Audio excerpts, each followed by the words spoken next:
నేను అంటున్నది అదే. కదా! ఇక్కడ టాపిక్ ఏంటంటే వెరీ సింపుల్ లాజిక్. హ్మ్. జలయజ్ఞం అన్నటువంటి కాన్సెప్ట్‌తో బాగా పాపులర్ అయిన ఆ రోజున రాజశేఖర రెడ్డిని ఏమని రాజశేఖర చేశారు? రెడ్డి. దొంగని హ్మ్. చేసి చూపించారు. జలయజ్ఞం, అవును. ధనయజ్ఞం అని.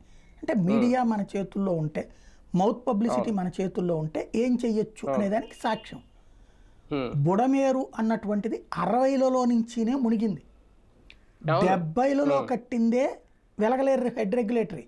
అది ఎవరు యెస్. కట్టింది? అవును. ఇప్పుడున్న నాయకులు ఎవరు కాదు. 70లలో అవును. కట్టారు. హ్మ్. అంటే 70లలో ముందు చూపుంది. ఆ హ్మ్. తరువాతన బుడమేరుకు సంబంధించి హయ్యెస్ట్ వచ్చింది 80,000 క్యూసెక్కుల నీళ్లు రాజశేఖర రెడ్డి హయాంలో.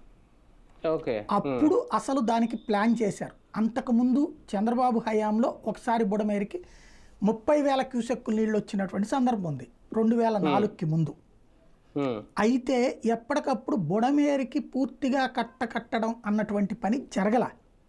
హ్మ్. రాజశేఖర రెడ్డి హయాంలో ప్రారంభించారు. బుడమేరుకి సంబంధించి ప్రారంభించిన తర్వాత ఏమవుతున్నదంటే ఎండింగ్ పాయింట్ దగ్గర సమస్య వస్తుంది.